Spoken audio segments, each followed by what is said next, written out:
Hello everyone and welcome to my video. So ये एक अलग वीडियो होने वाली है because today I don't have any script. I have never मैंने कुछ भी प्रिपेयर नहीं किया, बिल्कुल 1% भी ऐसी चीज़ नहीं है जो मैं बना के बोल रहा हूँ। ये सारी वो बातें हैं जो मेरे दिमाग में, मेरे दिल में बहुत टाइम पहले से है और मैं चाहता हूँ एज अ कंटेंट क्रिएटर, और क्योंकि ये मेरा फ़र्ज़ बनता है। और भाई हम ना एज अ कंटेंट क्रिएटर, कई लोग कहते हैं कि कंटेंट क्रिएशन में लोग बहुत ही ज़्यादा दोगली बातें करते हैं, जब तक कोई चीज़ बड़ी नहीं हो जाती तब तक बातें नहीं करते। एक्चुअली यार होता क्या है ना, अभी जैसे चीज़ें चल रही है, फॉर एग्जांपल जंतर मंतर की बात चल रही है, तो जब से प्रोटेस्ट चालू हुआ है तब से बहुत सारी चीज़ें आ रही थी, बहुत सारे नैरेटिव्स आ रहे थे। कोई अ, इस विंग की तरफ से बोल रहा है, कोई दूसरे विंग की तरफ से बोल रहा है। मतलब कोई लोग किसी चीज़ को फ्रॉड बता रहे हैं, कोई किसी चीज़ को सही बता रहे हैं, है ना? तो ये सारी चीज़ें होती हैं और मैं नहीं चाहता इस चैनल पे ऐसी कोई इन्फॉर्मेशन मैं दूँ जो गलत हो, जिसको लोग गलत प्रूफ कर पाएँ। तो जब तक एक ठोस सबूत नहीं आ जाता तब तक बात करने का कोई तुक बैठता नहीं है। अब बात करना क्यों ज़रूरी है? क्योंकि भाई आज 19 तारीख है जब मैं ये वीडियो बना रहा हूँ। तो एक 1 दिन पहले आई गेस 18 तारीख को या फिर 17 तारीख को सोनम वांगचुक को उठा लिया जाता है। सोनम वांगचुक कौन है? कई लोगों को ये भी नहीं पता होगा। तो he is an engineer, innovator, मतलब उन्होंने बहुत कुछ किया है। लद्दाख में पानी का प्रॉब्लम था, आर्टिफिशियल ग्लेशियर्स बना दिए। उन्होंने ऐसे हीटेड डोम्स बना रखे हैं जो इंडियन आर्मी भी यूज़ करती है ताकि उन्हें अपनी पोस्ट छोड़ के ना जाना पड़े। तो इन शॉर्ट बहुत कुछ अचीव किया उस बंदे ने। और इनफैक्ट वो जब स्विट्जरलैंड के एम्बेसी में गया था और ये सारी बातें हुई थी, तो वहाँ पे भी लोग ये कह रहे थे कि सर हमें बहुत खुशी होगी कि आप हमारे यहाँ पर आ जाएं। ऐसा बंदा जिसने स्विट्जरलैंड जैसी जगहों को भी ठुकरा दिया, इसीलिए कि वो इस देश में रह के इस देश के लोगों के लिए या फिर इस देश का सुधार कर सके। आज वो बंदा अनशन पे बैठा हुआ है और अब उसे ज़बरदस्ती पुलिस जो है वो सिविल ड्रेस में आती है और उठा के ले जाती है और कुछ भी नहीं किया जाता। तो ये सब चीज़ें होने के बाद ना अब लगता है कि हाँ यार, बात करनी चाहिए, क्योंकि अब जो है, अब बात फैक्ट्स पे नहीं आ गई है। अब बात होती है मॉरली रॉन्ग होने की, कि यार ये तो अगर तुम इंसानियत के लेवल पे देखो, ये वहाँ पे सबसे बड़ी चोट है। इससे ज़्यादा नीचे कोई बंदा गिर ही नहीं सकता। मतलब कोई प्रोटेस्ट कर रहा है, कोई पीसफुल प्रोटेस्ट कर रहा है, उसको रोकने के लिए आपके पास बहुत सारे ऑप्शंस थे। इनफैक्ट कोई ना कोई बीजेपी से आता, बातचीत करता, कुछ भी करता। अ, कम से कम बातचीत इनिशिएट तो करता। मान लो हाँ, तुम्हें नहीं देना इस्तीफा, ये वो रीशफलिंग वगैरह की बात करते या फिर कुछ तो बात करते, लेकिन यहाँ पे किसी के सर पे कोई जू नहीं रेंग रही, कोई बात करने को राजी नहीं। और ये सब चीजें होने की वजह से ना धीरे धीरे पब्लिक का जो है पूरा का पूरा विश्वास उठ चुका है गवर्नमेंट से। और इन शॉर्ट में ये बोलना चाहूंगा यार, जिस देश में गवर्नमेंट अपने आप को भगवान समझने लग जाए, वो देश धीरे धीरे डूम्ड होने लग जाता है। अभी तुम देखोगे कि यार, अभी बीजेपी की बात करें तो बीजेपी के जितने भी नैरेटिव्स हैं वो सारे के सारे कांग्रेस और इन सब चीजों पे ठीक है। अपनी जगह वो भी ठीक है, अपनी जगह ये भी ठीक है, लेकिन एटलीस्ट यहाँ तो एजुकेशन की बात है। यहाँ तो ऐसे लोगों की बात है जो अभी तक, जिन्होंने पूरी दुनिया भी नहीं देखी, वो अभी कॉम्पिटेटिव एग्जाम करके, और फिर कितने टाइम तक बंदा कॉम्पिटेटिव एग्जाम करता है, वो करके और अब कॉलेज वगैरह में जाता, जब अपने एक्सपोजर से हिट होता और तब समझता दुनिया को, देखता उसे। लेकिन नहीं, यहाँ 20 बंदे मर गए और इनको कोई भी वो बात नहीं है। और मेरे दिमाग में भी ये थॉट आता है कि यार एक ही तो बंदा है, अगर उसका रिजाइन करवा दें तो क्या ही हो जाएगा। लेकिन चलो, नहीं करवाना है, नहीं करवाना ये वो, लेकिन अब 20 तारीख को देख लेना। 20 तारीख को जब तक ये वीडियो तुम्हारे पास आएगी तब तक या तो तुम्हारे पास न्यूज आ चुकी होगी। मैं प्रिडिक्शन दे देता हूँ, जैसे ही ये प्रोटेस्ट वहां तक पहुंचेगा ना, पार्लियामेंट तक, ज़रूर ही जितने भी लोग हैं, मान लो वो शांतिपूर्वक कर भी रहे होंगे ना प्रोटेस्ट, कोई ना कोई दंगाई घुस जाएँगे वहाँ पे लड़ाई-बड़ाई चालू हो जाएगी और वहाँ पे लोग पिटने चालू हो जाएँगे। ये इस देश की काली सच्चाई है, कोई माने तो ठीक, ना माने तो ठीक। और ये जो गुंडे वगैरह होते हैं, ये भी पॉलिटिशियंस ही भेजते हैं। तो इस चीज़ को कोई देखे इस लेंस से, तो हाँ, तुम बहुत सही सोच रहे हो। और अगर कोई इतनी सारी चीज़ें होने के बाद भी आँखें बंद करके बैठा हुआ है अपने घर पे कि यार क्या चल रहा है देश में, हमें तो कुछ पता ही नहीं है, तो ये मत भूलो कि भाई कल को तुम्हारे भी बच्चे होंगे और तुम आगे जाके जब ये सारी चीज़ें देखोगे, जब तुम्हारे बच्चों के एग्ज़ाम होंगे, मतलब एक बंदा मेहनत करता है, वो सालों-साल मेहनत करता है, उसका 1 बार नहीं होता, 2 बार नहीं होता। अब फाइनली वो हो चुका होता है, तब पता चलता है कि यार वो एग्ज़ाम ही कैंसल हो गया। मतलब जो तुम्हारा बेस्ट एफर्ट था, वो सारा नाली में चला गया। क्यों? क्योंकि सिस्टम ही अपने आप में इतना ज़्यादा गंदा था। इनफैक्ट मैंने जो है नीट से रिलेटेड एक वीडियो बना रखी है अपने चैनल पे, अगर तुम देखना चाहो तो तुम देख सकते हो, नीट से रिलेटेड कि हुआ क्या था। वहाँ पर अब करवा दिया, वो भी चलो ठीक है, उसके लिए टेलीग्राम बैन करा दिया। मतलब ये तो वही बात हो जाती कि यार टेलीग्राम बैन करा देते, कुछ नहीं होगा। ऐसा कुछ भी नहीं है, जो नॉर्मल यूज़र्स हैं उनका क्या होगा? तो ये सारी चीज़ें हुई, इस चीज़ पे भी सरकार ने कुछ नहीं देखा, चलो ठीक है, तुम्हारी ये भी चीज़ मान ली। आर्मी को डिप्लॉय करना था, ये भी चीज़ मान ली। लेकिन अब ये सब होने के बाद जब इतने बच्चे मर गए हैं, तो अकाउंटेबिलिटी तो देनी चाहिए ना सरकार को कि यार ऐसी चीजें हैं, हमसे गलती हो गई या फिर कुछ भी बात है, हम करेंगे, हम समाधान करेंगे। मतलब हम अगर बात करें ना, इंदिरा गांधी के टाइम पे जब सोनम वांगचुक के फादर थे, वो भी अ, मतलब उन्होंने भी हंगर स्ट्राइक वगैरह की थी, उस टाइम इंदिरा गांधी भी आई थी। और मनमोहन सिंह के टाइम पे हम देखें तो स्ट्राइक तब भी हुई थे। फॉर एग्जाम्पल अन्ना हजारे वाला स्ट्राइक हुआ था, तब भी वो भी आए थे। यहाँ तो इतना ज्यादा गंदा हो रखा है सिस्टम। और मेरे को तो ये समझ नहीं आता, ये जो भी लोग बीजेपी को सपोर्ट करते हैं, ये किस बेसिस पे कर रहे हैं? बीजेपी ने ले दे के क्या करा है? मंदिर बनवाए हैं बस, और कोई बात नहीं। शिक्षा रिलेटेड कोई बात नहीं, वो तो देख लो कितने सारे पेपर लीक हो चुके हैं। तुम अस्पताल की बात कर लो, एक वो अपने खान सर हैं, उनको कोई उनका नाम जान ले, एक तो भाई वो बंदा अपना नाम छुपाता छुपाता थक गया, उससे हर कोई पूछ लेता था कि भाई आओ तुम्हारा नाम क्या, तुम्हारा नाम क्या। वो जानता था कहीं ना कहीं कि इस देश में अगर मैं अपना नाम बता दूं ना, तो लोग मेरे काम से ज्यादा पहले मेरे नाम को जज करेंगे। ये रियलिटी है। मैं कपिल शर्मा का एक शो देख रहा था, उसमें ये चीज कहते हैं कि भाई, कपिल शर्मा पूछते हैं कि खान सर आपका मतलब नाम क्या है, तो वो टैकल कर देते हैं इस बात को कि क्या है कि मेरे नाम से फर्क नहीं पड़ता, अपना नाम बनाइए उस।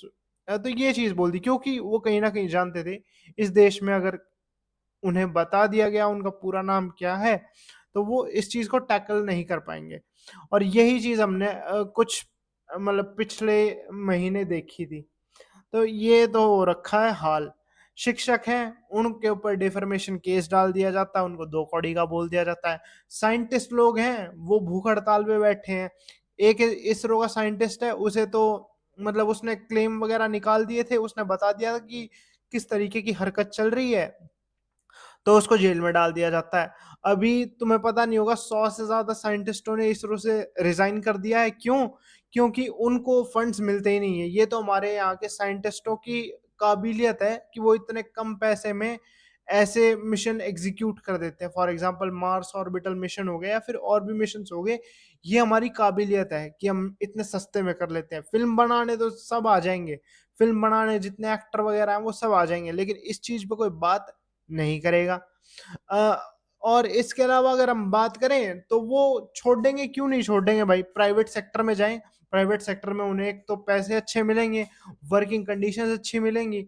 यहाँ पे सरकारियों की क्या हालत है हम सबको पता है। तुम आज एक सरकारी अस्पताल में चले जाओ, लोगों को सीटें नहीं मिलती, पब्लिक इतनी भरी हुई है कि वो बाहर ही सोती रहती है दरी वरी बिछा के। मतलब यहाँ पे इतना ज्यादा मेडिकल सिस्टम खराब हो चुका है ना। और तो देखो ना, तो मेडिकल में ये सरकार कुछ कर पा रही, ना एजुकेशन में कर पा रही। कोई एक आधा बंदा करने लग जाता है, तो उसको ये लोग मुस्लिम बोल बोल के अंदर डाल देते हैं, उसके हॉस्पिटल्स वगैरह बंद कर देते हैं। कोई एक आधा बच्चा अपनी आंसर शीट को लेके बात करता है तो उसको एंटी नेशनल बता देते हैं। नितिन गडकरी है, उनसे E20 के बारे में पूछ लिया जाता है तो वो चीज को टैकल करके बोलते हैं कि पेट्रोलियम मिनिस्ट्री वालों से पूछो। उनसे उनके बेटे के बारे में पूछ लिया जाता है कि भाई जब से इथेनॉल मतलब इंट्रोड्यूस हुआ है, तुम्हारे बेटे की इतने ज्यादा प्रॉफिट हुए हैं, तो वो आगे जर्नलिस्ट है उनको ही धमकी दे देते हैं कि मैं डेफर्मेशन केस लगा दूंगा। तो भाई मेरे को तो समझ ही नहीं आ रहा है कि इस देश में रुकने का पॉइंट क्या है। और मैं रियलिटी बताऊं, जो भी लोग ये चीज करते हैं ना कि हम इस देश को छोड़ देंगे एक पर्टिकुलर टाइम बाद, भाई लिटरली मैं बताऊं मैं भी छोड़ दूंगा। क्योंकि जिस हिसाब की चीजें हो रखी है ना, छोड़ना भाई मेरा तो ये मानना है छोड़ना हर कोई चाहता है। लेकिन जो मिडिल क्लास बंदा है, जो लोअर क्लास बंदा है, उसके पास इतने पैसे नहीं है। अगर हर किसी के पास इतने फंड्स हो ना, तो वो मिनट से पहले छोड़ दे ऐसा देश। इस देश में सिर्फ और सिर्फ जो अमीर हैं, जिनके पॉलिटिकल कनेक्शंस हैं, वही सरवाइव कर सकते हैं। और मैं बताऊं वो भी सरवाइव कैसे ही करेंगे। यहाँ तो बेसिक चीजों की भी मारा मारी है। हवा वो साफ नहीं है, पानी वो साफ नहीं है। अब तो इथेनॉल के चक्कर में आसपास जो फैक्ट्रीज वगैरह हैं, तुमने एक फेमस इंटरव्यू शायद देखा होगा, उसमें वो बताते हैं कि आसपास कितना ज्यादा ओवर एक्सपोजर हो रहा है।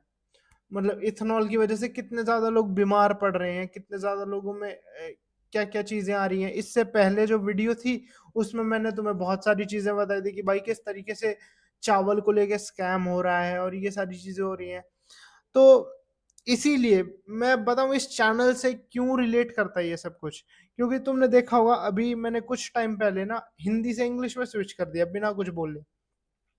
क्योंकि मैं कहीं ना कहीं यार इंटरनेशनल ऑडियंस के साथ कनेक्ट करना चाहता हूँ। क्योंकि यहाँ पे ना, यहाँ पे लोग सिर्फ एक और दो पेरीमीटर पे ही बात करते हैं। उनके लिए उनकी जिंदगी इन दो पेरीमीटर्स पे ही घूमती है। एक हो गया धर्म, दूसरी हो गई जाति।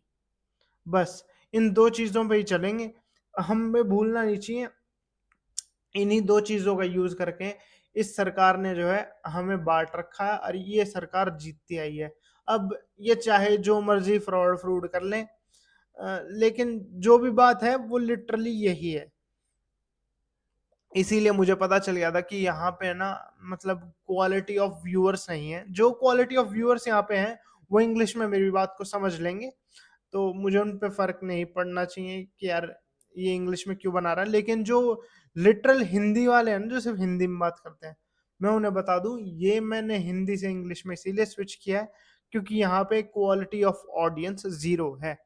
और इंटरनेशनल लेवल पे भी तुम देखोगे तो मेरे लिए भी यूट्यूब बहुत ज़्यादा ज़रूरी हो चुका है अब। और मेरे लिए यूट्यूब बहुत ज़्यादा स्पेशल है और मैं चाहूँगा कि अभी तो मैं मेहनत कर रहा हूँ तो मैं क्वालिटी ऑडियंस को इकट्ठा कर पाऊँ। मैं एक कुएं का मेंढक नहीं बना रहना चाहता जो सिर्फ इंडियन ऑडियंस तक ही सीमित रहे। मैं ऐसा बनना चाहता हूँ जो मतलब ग्लोबल लेवल तक पहुँचे। तो इसीलिए मैंने ये सब स्विच कर दिया और मैंने अपना पूरा स्क्रिप्टिंग वगैरह और ये सब कुछ सब इंग्लिश में डाल दिया था। बाकी अगर तुम्हें मेरी बात थोड़ी सी भी सही लगती है, तुम किसी भी मेरे पॉइंट से एग्री करते हो, तो भाई इस वीडियो को एक लाइक कर देना। नहीं भी करना चाहते अगर तुमने यहाँ तक वीडियो देख ली, भाई मेरे लिए वही बहुत है। मुझे पता लग जाएगा। और मैं यही बोलना चाहूँगा यार, हमारा देश महान, कई लोग बोलते हैं हमारा देश महान है, तो ये बहुत गलत है। हमारा देश महान था, जो इससे पहले लोग थे उनकी वजह से। अब महान नहीं बचा। अब अगर महान बनना है तो आने वाली पीढ़ी, आने वाली सरकार या आने वाले लोगों को ही इसे महान बनाना है। अगर तो आने वाले लोग अच्छे निकल जाते हैं तो ठीक है, इस देश का बेड़ा पार हो जाएगा। नहीं तो ऐसे ही करके टैलेंट, साइंटिस्ट और धीरे धीरे सभी लोग एक एक करके बाहर जाने लग जाएंगे विदेश में। चलो वहां पे रेसिज्म है, ये सारी चीजें हम मानते हैं, लेकिन वहां पे और भी तो चीजें हैं। और यहाँ पे सिर्फ और सिर्फ इन दो चीजों पे ही सारी चीजें घूमती हैं, पेरीमीटर सब यही घूमते हैं।